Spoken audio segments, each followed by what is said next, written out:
যদি অক্সিজেন কিনতে হইতো পানির দামে 30 টাকা লিটার, তাইলে ডেলি 16,500 টাকা বিল দিতে হইতো।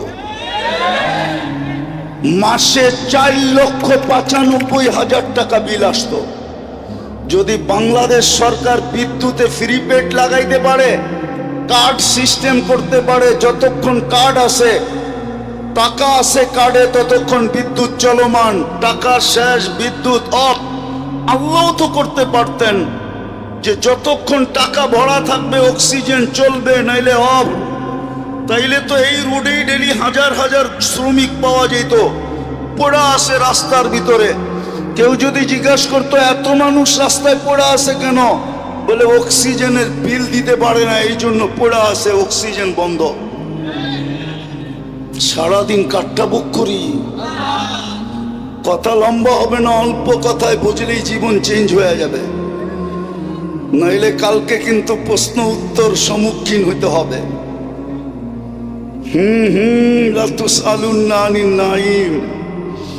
আল্লাহ বলে একটা নেয়ামতের হিসাব দেওয়ার ক্ষমতা তোর নাই, একটা নেয়ামতের। আমি দেখাইতেছি দৃষ্টি শক্তি একটা নেয়ামত। কয়টা? ঠিক না? এই যুবক বলক এই পর্যন্ত কতবার দেখছে? কতবার? হ্যাঁ, মিলাইয়া দিতে পারবা? হ্যাঁ, কতবার দেখছি, কত জিনিস দেখছি। ও যুবক, তুমি দেখলেই তো 26 কোটি ক্যামেরা ব্যবহার হয়, 2 চোখে 26 কোটি ক্যামেরা, 13 যখন যুবকরা দেখে তো 26 কোটি ক্যামেরা ফিট করে দেখে। ফিট করতে দেরি, ডানা ছোড়া যেতে দেরি হয় না। এই জন্যই তো কয় যুবকরা ডানা কাটা।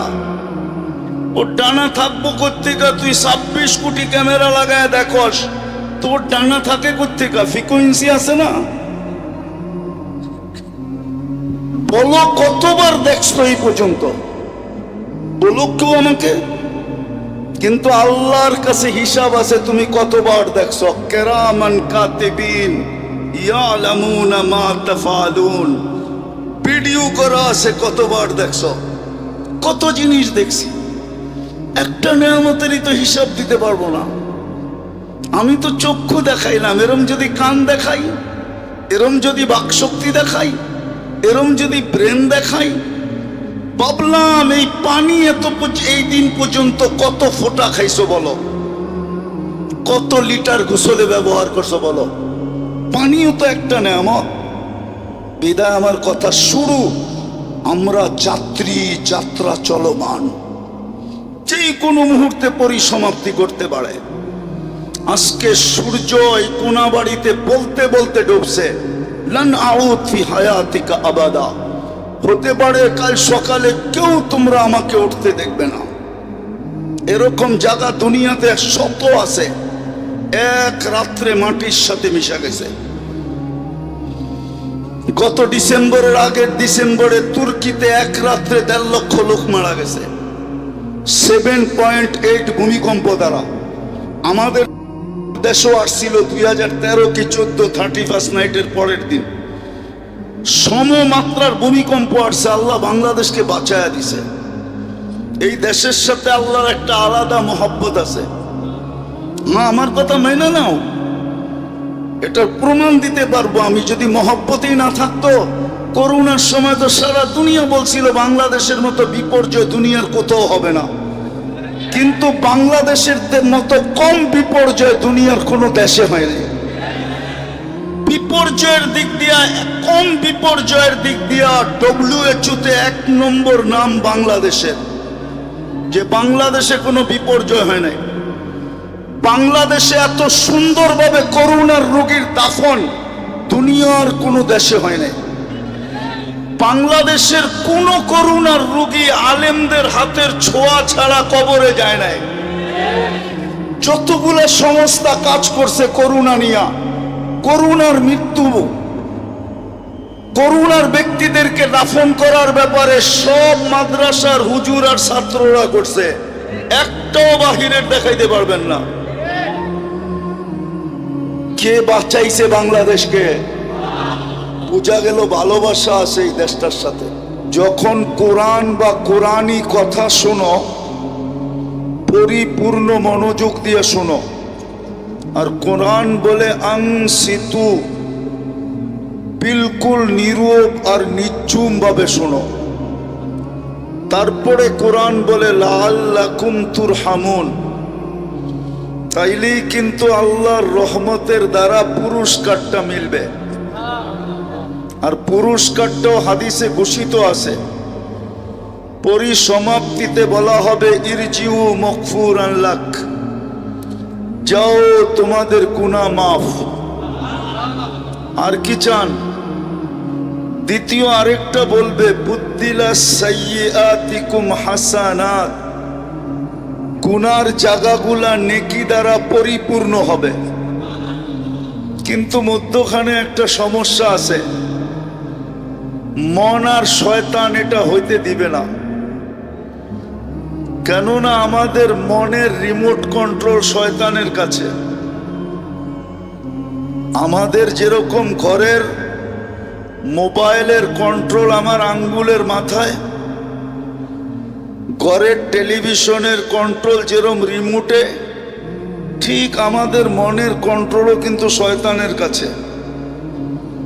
আর শয়তান কিন্তু এটা চাবে না, কেননা ও বিতাড়িতই হয়েছে আমাদের কারণে। আমার কথা কিন্তু এখনো শুরু হয় নাই। ও বিতাড়িত হয়েছে আমাদের কারণে, মানুষের কারণে। মানুষ যদি না আসতো, ওই অস্তিত্ব না হইতো, তাহলে তো ও তো চাঙ্গে ছিল। চাঙ্গে, চাং বোঝেন? টাকায় শব্দ বোঝেন না? বোঝেন না? অনেক উপরে ছিল। হুজুররা বুঝবে, সপ্তম আকাশে ওকে আজাজিল নামে ডাকা হতো। আজাজিল মানি হলো উচ্চ সম্মানিত। ওই শব্দটা নিয়েই আমাদের মাদ্রাসায় একটা ছন্দ আছে, তাকাব্বর আজাজিল রাখারে কার। এত উচ্চমানের ব্যক্তিটাকে অহংকার ধূলিসাৎ করে দিছে সব।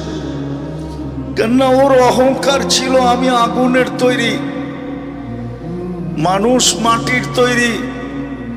আগুন মাটিকে পোড়ায় আমি ইট বানায় দিই, জ্বালায়া পাউডার বানায় দিই। আমি কেন মানুষকে সেজদা করব?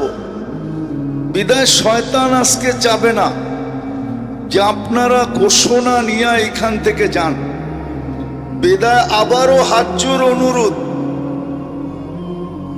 পরিপূর্ণ মনোযোগ আর বিলকুল পরিবেশটাকে নীরব। কথা বলার ভঙ্গিও বলতে পারেন, প্রশ্নও বলতে পারেন। আমরা যেই দিন দুনিয়াতে পা রাখছি, বা আর একটু আগে নিয়ে যাওয়া যায়, মার পেটে যেদিন আমাদের রু আসছে, 4 মাস কমপ্লিট হওয়ার, পূর্ণ হওয়ার পরে রু আসে, ওই দিন থেকে আমাদের যাত্রা চলমান। আমরা যেখানেই বাস করি না কেন, দুনিয়ার পজিশন আমাদের যেমনই হোক না কেন, আমার বর্ণ আর বাসা যেমনই হোক না কেন, যে মার পেটে অস্তিত্ব পাইছে, রু যেদিন থেকে মার পেটে আসছে, ওই দিন থেকে আমরা সবাই যাত্রী। ছোট হই, বড় হই, নারী হই, পুরুষ হই, শিক্ষিত হই আর অশিক্ষিত হই, উচ্চ সোসাইটির হই আর নিম্ন সোসাইটির হই, দুনিয়াতে উচ্চ পজিশনের হোক আর নিম্ন পজিশনের হোক, আমরা সবাই কিন্তু যাত্রী। আমরা মৌতের যাত্রী, কবরের যাত্রী। অথবা আরেক কথায় বলা যায়, যার কাছে আসছি তার কাছে ফিরত যাওয়ার যাত্রী। কিন্তু প্রশ্ন হলো, যাত্রী তো বটে, কোরআনও বলে আমরা চলে যাব, ইলাইনা তুরজাউন আফাহাসিবতুম আন্নামা খালাকনাকুম আবাস ওয়া আন্নাকুম ইলাইনা লা তুরজাউন। তোমরা ভাবছো কি রকেট চলে আসছে দেখে আমার কাছে আসবে না? টেকনোলজি আসে বিদায় আমার কাছে ফিরবে না? বিজ্ঞান সম্মত বিদায় আমাকে ধোকা দিয়া দিবে? না না না, ওয়ালাউ ফি বুরুজিম মুশাইয়্যিদা। কোরআনের থিওরি এটাই, আমরা সবাই যাত্রী, চলে যেতে হবে যার কাছ থেকে আসছি তার কাছে।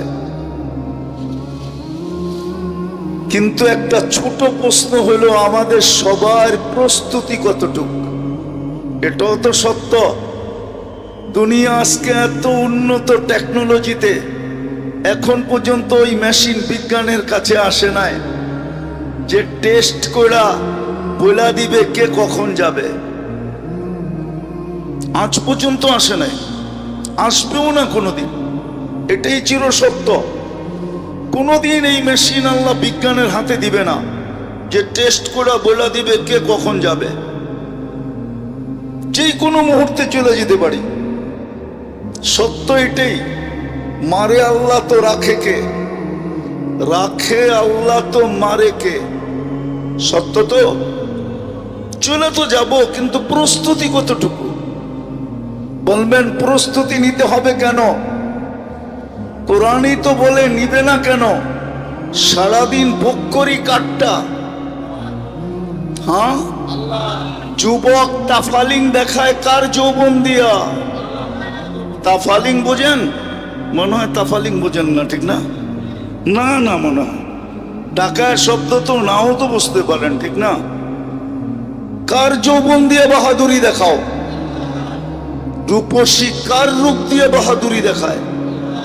শিক্ষিত মানুষগুলা গৌরব করে কার দেওয়া শিক্ষা দিয়া? অথচ মাঠপাটের থেকে তো আসছিল শিক্ষাহীন। একটা মুরগির বাচ্চা যতটুকু নিয়ে আসে একটা মানুষের বাচ্চা এতটুকু নিয়ে আসে না।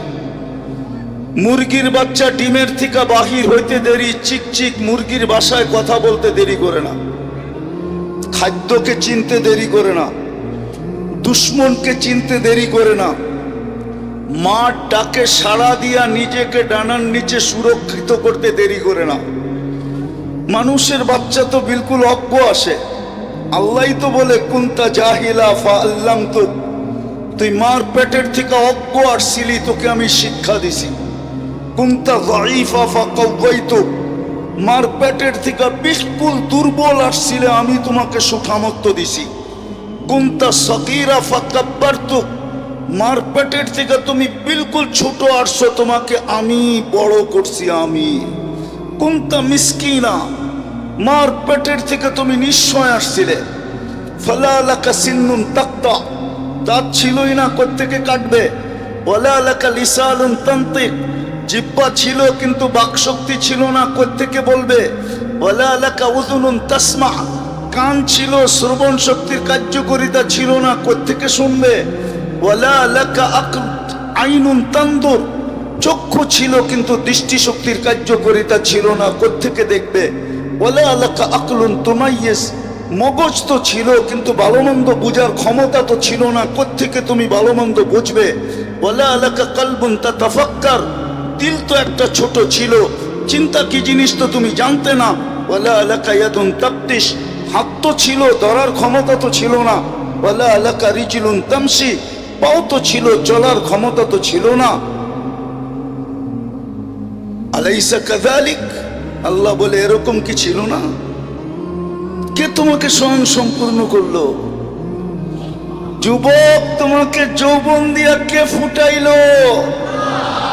আজকে অনেকে দেখা তোমাকে মুস্কি মুস্কি হাসে, অনেকে চোখ টিপি দেয়, অনেকে মেসেজে লেখে আই ডট ডট ইউ। তুমিও কাউকে ফুলের 14 তারিখে ফুল দাও, হোটেলে নিয়ে খাওয়াও, পার্সেলও দিয়া দাও, আবার লেখো জীবনে একবার হলো আমার একটু লেখা পাঠাও আই ডট ডট ইউ। কে তোমাকে ফুটাইলো? 24 ঘন্টা কাটটা বক করো, নাই তো পানির বোতল এইখানে, নাইলে তো দেখাইতাম তোমাকে। এই যে পানির বোতল, যদি অক্সিজেন কিনতে হইতো পানির দামে, পানির দামে, 30 টাকা লিটার, তাইলে ডেলি 16,500 টাকা বিল দিতে হইতো। মাসে 4,95,000 টাকা বিল আসতো। যদি বাংলাদেশ সরকার বিদ্যুতে ফ্রি পেড লাগাইতে পারে, কার্ড সিস্টেম করতে পারে, যতক্ষণ কার্ড আছে, টাকা আছে কার্ডে, ততক্ষণ বিদ্যুৎ চলমান, টাকা শেষ বিদ্যুৎ অফ। আল্লাহ তো করতে পারতেন যে যতক্ষণ টাকা ভরা থাকবে অক্সিজেন চলবে, নাইলে অফ। তাইলে তো এই রোডেই ডেলি হাজার হাজার শ্রমিক পাওয়া যেত, পড়া আছে রাস্তার ভিতরে। কেউ যদি জিজ্ঞাসা করতো এত মানুষ রাস্তায় পড়া আছে কেন, বলে অক্সিজেনের বিল দিতে পারে না, এই জন্য পড়া আছে, অক্সিজেন বন্ধ। সারাদিন কাঠটা বুক করি, কথা লম্বা হবে না, অল্প কথায় বুঝলেই জীবন চেঞ্জ হয়ে যাবে। নইলে কালকে কিন্তু প্রশ্ন উত্তর সম্মুখীন হইতে হবে।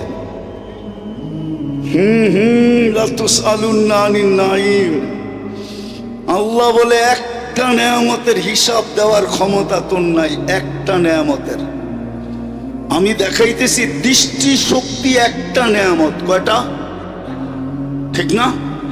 এই যুবক বলক এই পর্যন্ত কতবার দেখছে? কতবার? হ্যাঁ, মিলাইয়া দিতে পারবা? হ্যাঁ, কতবার দেখছি, কত জিনিস দেখছি। ও যুবক, তুমি দেখলেই তো 26 কোটি ক্যামেরা ব্যবহার হয়, 2 চোখে 26 কোটি ক্যামেরা, 13 যখন যুবকরা দেখে তো 26 কোটি ক্যামেরা ফিট করে দেখে।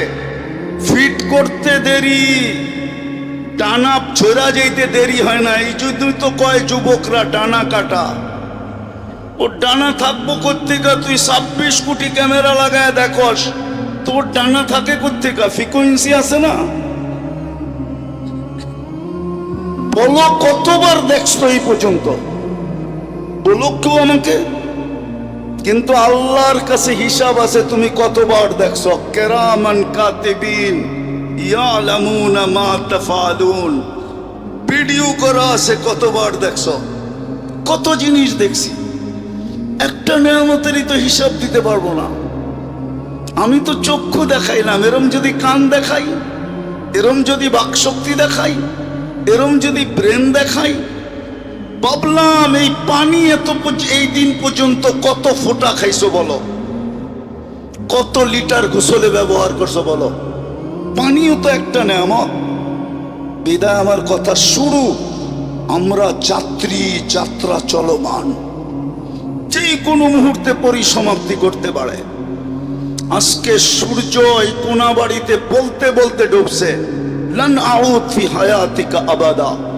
হতে পারে কাল সকালে কেউ তোমরা আমাকে উঠতে দেখবে না। এরকম জায়গা দুনিয়াতে শত আছে, এক রাত্রে মাটির সাথে মিশা গেছে। গত ডিসেম্বরের আগের ডিসেম্বরে তুর্কিতে এক রাত্রে 1.5 লক্ষ লোক মারা গেছে 7.8 ভূমিকম্প দ্বারা। আমাদের দেশও আসছিল 2013 কি 14 31 নাইটের পরের দিন সমমাত্রার ভূমিকম্প আসছে। আল্লাহ বাংলাদেশকে বাঁচায়া দিছে। এই দেশের সাথে আল্লাহর একটা আলাদা মহব্বত আছে।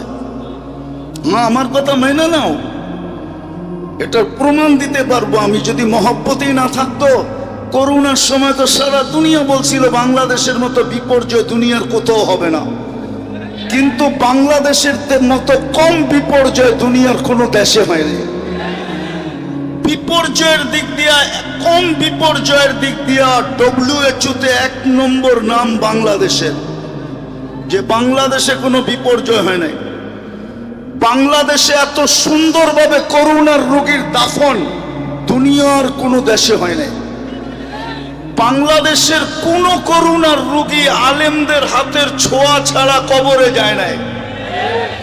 যতগুলো সংস্থা কাজ করছে করোনা নিয়ে, করোনার মৃত্যু, করোনার ব্যক্তিদেরকে দাফন করার ব্যাপারে সব মাদ্রাসার হুজুর আর ছাত্ররা করছে। একটাও বাহিরের দেখাইতে পারবেন না। কে বাঁচাইছে বাংলাদেশকে? বোঝা গেল ভালোবাসা আছে এই দেশটার সাথে।